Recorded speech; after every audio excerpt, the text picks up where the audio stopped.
तो हेलो दोस्तों, मेरा नाम सिद्धार्थ है और आज की वीडियो में हम सीखेंगे कि अपरिमित संख्या सिद्ध करना। हमने अगले वीडियो में भी सीखा था कि अपरिमित संख्या कैसे सिद्ध करते हैं, जिसमें हमने सीखा था कि कोई भी सिंपल एक संख्या हो और अपरिमित संख्या हो उसको कैसे सिद्ध करते हैं। जैसे हमने सीखा था कि कोई एक संख्या जैसे √2 हो, √3 हो, कोई भी संख्या हो तो इसको सिद्ध कैसे करते हैं वो हमने सीखा था। मैं आशा करता हूँ कि वो वीडियो आपको अच्छी लगी होगी और आप अपरिमित संख्या सिद्ध करना आ चुका होगा। और आज की वीडियो में हम शुरू करेंगे कि कोई भी जैसे रूट के साथ कोई भी संख्या हो उसको कैसे सिद्ध करते हैं। जैसे कोई भी संख्या हो, जैसे 5 माइनस √3 एक अपरिमित संख्या है, इसको सिद्ध करना, या फिर कोई भी संख्या के साथ या प्लस या माइनस या तो पॉजिटिव या नेगेटिव कोई भी संख्या हो अगर अपरिमेय के साथ अपरिमेय संख्या के साथ, तो उसको कैसे सिद्ध करते हैं वो आज की वीडियो में हम सीखेंगे। और मैं आशा करता हूँ कि अगली वीडियो आपने देखी होगी और उसमें अपरिमेय संख्या सिद्ध करना सीख गए होंगे। और इस प्रश्नावली से अपरिमेय संख्या सिद्ध करने वाली अपनी प्रश्नावली से 3 नंबर का एक प्रश्न अवश्य बनेगा, या तो इससे बनेगा या फिर LCM और HCF ज्ञात करवाएगा। और इसमें 2-3 टाइप और हैं। जैसे एक टाइप तो फर्स्ट टाइप था जिसमें सिंपल एक संख्या थी रूट के साथ अपरिमेय संख्या, उसको सिद्ध किया था। और दूसरी संख्या है अपने कोई भी संख्या के साथ या तो जुड़ रही हो या घट रही हो उसके साथ अपरिमेय संख्या सिद्ध करना, या फिर मल्टीप्लाई अपने गुणे के साथ कोई भी संख्या हो वो अपरिमेय संख्या ज्ञात करना, या फिर सिंपल अपरिमेय संख्या सिद्ध करने के लिए या तो कोई अपने भाग या भाग में हो उसको अपरिमेय संख्या सिद्ध कैसे करते हैं वो सीखेंगे। तो एक वीडियो से आपको वो अपरिमेय संख्या सिद्ध करना तो आ गया होगा सिंपल संख्या का। तो और आज की वीडियो में हम सीखेंगे सिंपल अपरिमेय संख्या, जैसे किसी भी संख्या के साथ जोड़ना या घटाने वाली अपरिमेय संख्या को कैसे सिद्ध करते हैं। और दूसरी विषय जैसे विज्ञान के मैंने नोट्स मेरे टेलीग्राम चैनल में डाल दिया है, चैप्टर फर्स्ट डाल दिया है आज। तो आप वहाँ जाके टेलीग्राम चैनल मेरा ज्वाइन करके वहाँ जाके PDF नोट्स डाउनलोड कर देना और वहाँ से साइंस के PDF पढ़ लेना। और आज मैं साइंस के भी डाल दूँगा वहाँ पर। हर सब्जेक्ट का आपको मेरे टेलीग्राम चैनल पर पूरे नोट्स मिल जाएंगे फ्री, वहाँ से आप ज्वाइन कर सकते हो, टेलीग्राम चैनल ज्वाइन कर सकते हो और वहाँ से आप नोट्स फ्री परचेज कर सकते हो। चलो आज के वीडियो शुरू करते हैं, जिसमें आज की वीडियो में हम अपरिमेय संख्या सिद्ध करना सीखेंगे। आज की वीडियो स्टार्ट करते हैं, जिसमें आज की वीडियो में हम पढ़ेंगे कि कोई संख्या है, जैसे मान लेते हैं एग्जांपल 5 माइनस √3 एक मतलब परिमेय संख्या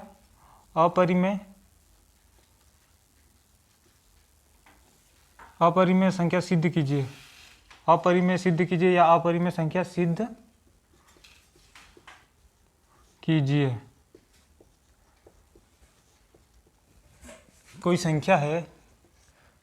जैसे 5 माइनस √3 एक अपरिमेय संख्या है, उसे हमें सिद्ध करना है। पहली वीडियो में हमने सीखा था कि सिंपल कोई संख्या है जैसे √3, इसको अपरिमेय संख्या सिद्ध कैसे करते हैं वो सीखा था। और आज की वीडियो में हम सीखेंगे उसके साथ कोई संख्या जुड़ रही हो या घट रही हो उसको कैसे सिद्ध करते हैं। जैसे इसको भी उसी तरह के मान लेंगे कि ये भी एक परिमेय संख्या है, उसके बाद इसको हम P/Q के रूप में लिख सकते हैं, क्योंकि परिमेय संख्या को हम P/Q के रूप में लिख सकते हैं। तो मान लिया ये एक परिमेय संख्या मान लेंगे पहले, फिर इसको P/Q के रूप में लिख सकते हैं। जैसे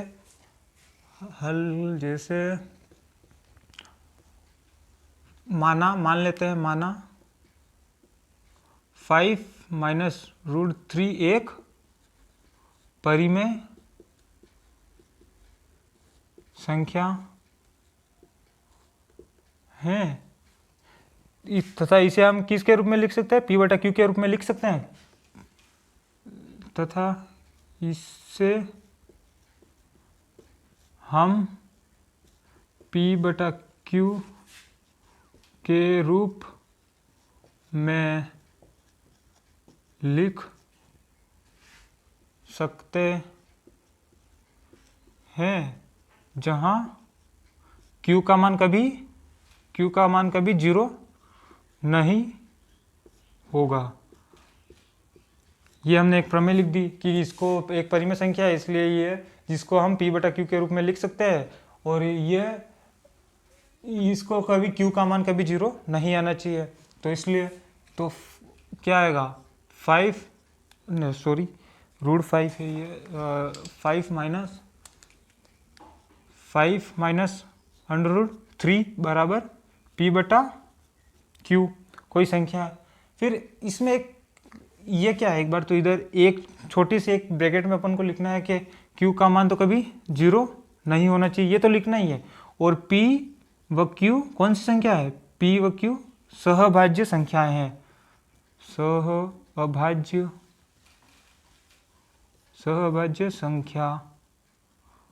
सहभाज्य संख्याएं हैं। p व q सहभाज्य संख्या है, कोई भी संख्या है सहभाज्य या कोई भी पूर्णांक है अपने, और इसको p q का मान कभी 0 नहीं होना चाहिए, ये एक लैंग्वेज में लिख दिया। उसके बाद हमें इसमें करना है कि ये जो अंडररूट वाली संख्या है इसको एक तरफ ले लेना है, और जो सिंपल कोई पूर्णांक हो या फिर अपने जो पूर्णांक हैं उनको अलग ले लेना है, और अंडररूट वाली संख्या को अलग भेज देना है। जैसे इसमें भेजेंगे, जैसे इस √3 को इस तरफ भेज देंगे, तो इधर ये तो 5 तो इधर बचा ही है, ठीक है, इसको इधर भेज देंगे और इधर वाला अपन इधर ले आएंगे। तो यहाँ पे क्या है p बटा q, तो इसको इधर लाए तो ये प्लस का है तो इधर आके माइनस का p बटा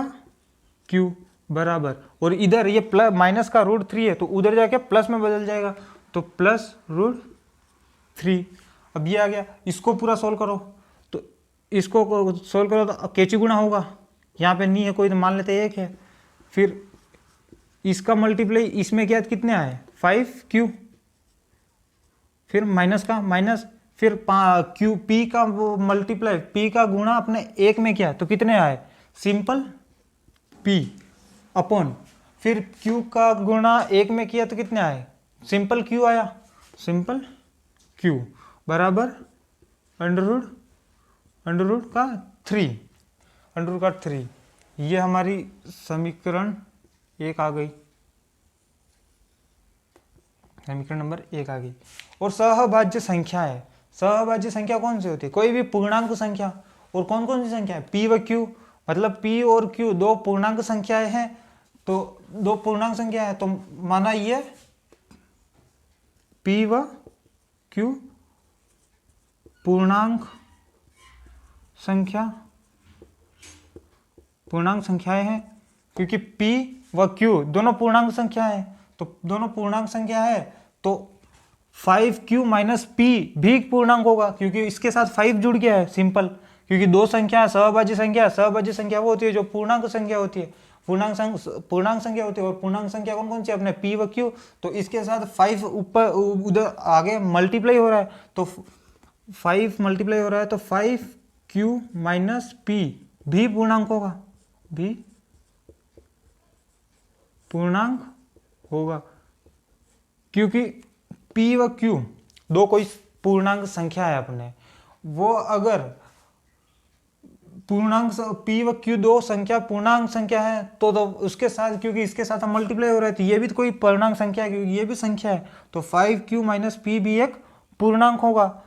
और पूर्णांक होगा, फिर इसको इधर कर रहा हूँ पूर्णांक होगा, ठीक है। उसके बाद ये देखो, और कोई भी परिमेय संख्या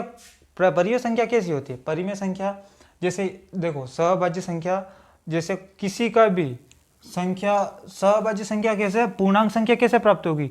या तो जोड़ने पर पूर्णांक संख्या प्राप्त होगी, घटाने पर भी पूर्णांक संख्या प्राप्त होगी, और गुणा करने पर भी पूर्णांक संख्या प्राप्त होगी। जैसे 5 प्लस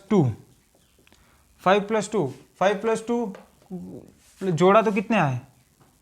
जोड़ा तो 7, ये एक पूर्णांक संख्या आई। उसके बाद 5 माइनस 2 इसको घटा दो, तो घटाने से कौन सी संख्या आई, घटाने से संख्या आई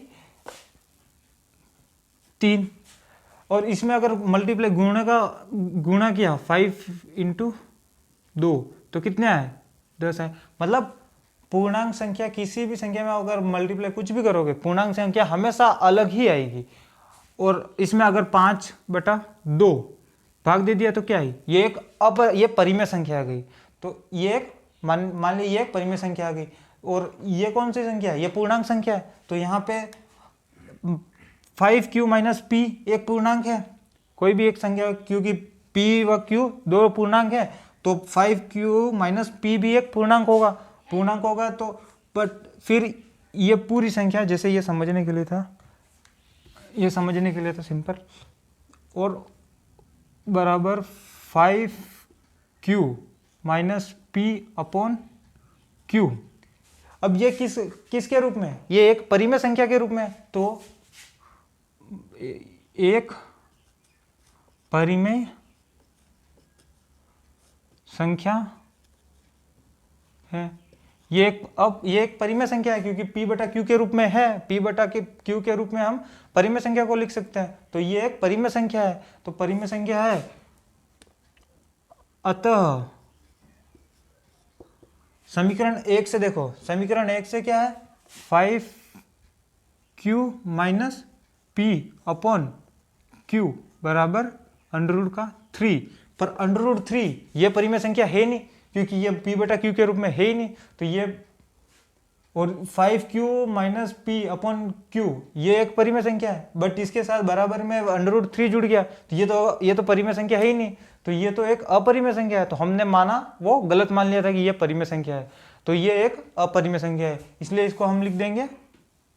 ये एक अपरिमेय संख्या है, क्योंकि 5q minus p upon q तो एक परिमेय संख्या है, पर यहाँ पे √3 जुड़ गया, तो √3 तो एक परिमेय संख्या है ही नहीं, तो ये एक ये परिमेय संख्या है नहीं, तो यहाँ पे लिख देंगे कोई भी संख्या लिख दो, जैसे 5q, अतः 5q माइनस p अपनी कौन सी संख्या थी, 5 माइनस, एक मिनट, अपनी संख्या थी 5 माइनस √3 एक अपरिमेय संख्या है, ये एक अपरिमेय संख्या है, मान लेंगे। उसी प्रकार ज़्यादा लैंग्वेज लिखनी नहीं है, इतनी लिखनी है, बोर्ड एग्जाम में ज़्यादा लिखना पड़ता नहीं है, इतना ही काफ़ी है एग्जाम में लिखने के लिए, क्योंकि टाइम ही नहीं मिलता वहाँ पे टाइम 3 घंटे 15 मिनट का होता है, 15 मिनट में तो अपने कॉपी ले लेते हैं, और 3 घंटे का टाइम होता है, 3 घंटे में मैथ्स के 330 सवाल अटेंड करने बहुत मुश्किल होते हैं, तो शॉर्ट फॉर्म में जितना लिख सके उतना अच्छा रहता है। उसी प्रकार कोई भी संख्या हो जिसके साथ संख्या अपरिमेय संख्या अपन को सिद्ध करनी है, तो सबसे पहले उसको मान लेंगे कि ये एक परिमेय संख्या है, तो परिमेय संख्या मान लिया, और परिमेय संख्या को हम p बटा q के रूप में लिख सकते हैं, तो यहाँ पे p बटा q के रूप में हमने लिख दिया। उसके बाद q का मान कभी 0 नहीं होना चाहिए, तो q का मान कभी 0 नहीं होना चाहिए, तो नहीं होगा। उसके बाद 5 माइनस √3 बराबर p बटा q के रूप में इसको लिख दिया। फिर रूट की जो संख्या है उसको अलग कर दो, और जो दूसरी संख्या है उसको अलग कर दो, तो √ की संख्या को हम इधर ले आए, तो इधर माइनस का था तो इधर आके प्लस का हो गया। उसके बाद ये इधर प्लस का है तो इधर जाके माइनस का हो गया, तो फिर इसका केची गुणा हो गया इन दोनों में, तो केची गुणा हुआ तो 5 q का गुणा 5 में किया तो 5q आया। फिर p का गुणा 1 में किया तो सिंपल p आया, क्योंकि p सिंपल 1 में गुणा किया तो p आया। उसके बाद q का गुणा 1 में किया तो q आया। फिर बराबर √3 का तो है ही। फिर ये दोनों कौन सी सहभाज्य संख्या है, सहभाज्य संख्या है, तो सहभाज्य कौन कौन सी संख्या है, एक p और q दोनों सहभाज्य संख्या है, तो p सहभाज्य संख्या कौन कौन सी होती है, कोई भी संख्या पूर्णांक संख्या होती है, तो ये एक पूर्णांक संख्या है, तो 5q माइनस p भी एक पूर्णांक होगा, तो q होगा, but 5q minus p upon q ये एक परिमेय संख्या के रूप में लिखा हुआ है, p बटा q के रूप में लिखा हुआ है, तो ये एक परिमेय संख्या है। बट यहाँ पे बराबर में क्या आ रहा है, √3 आ रहा है, √3 एक परिमेय संख्या होती नहीं है, ये एक अपरिमेय संख्या होती है। कोई सी भी रूट में कोई भी संख्या हो वो परिमेय संख्या नहीं होती, वो होती है अपरिमेय संख्या। तो इसके साथ तो ये √3 का जुड़ गया, तो ये तो एक अपरिमेय संख्या है, तो हमने जो माना वो तो गलत मान लिया कि ये परिमेय संख्या है, तो इसलिए ये एक अपरिमेय संख्या है। इतना ही सिद्ध करना था। अब इस जगह कोई भी संख्या आ जाए, यहाँ पे 4 आ जाए, कोई भी संख्या आ जाए, मैं मानता हूँ कि आप इस वीडियो से अच्छे से सीख जाओगे। और कोई भी संख्या, जैसे इस संख्या के साथ अब यहाँ पे प्लस का कोई चिन्ह लग जाए, ठीक है, अब सब जगह प्लस का चिन्ह लग जाएगा और लास्ट में ये अपरिमेय संख्या सिद्ध हो जाएगी। तो मैं मानता हूं कि आप इस वीडियो से ये अपरिमेय संख्या सिद्ध करना सीख गए होंगे। और एक सिंपल संख्या थी जिसमें आपने कोई भी संख्या थी √3, √2, √5 कोई भी संख्या थी उसको अपरिमेय संख्या सिद्ध करना, वो भी आप सीख गए होंगे। और ये भी जैसे कोई भी संख्या के साथ या जोड़ना या घटाना, कोई भी परिमेय संख्या है अपरिमेय संख्या उसको भी सिद्ध करना आप सीख गए होंगे। इसके साथ कोई भी संख्या आप दूसरी कोई भी संख्या रख के देख सकते हो। मैं तो अपने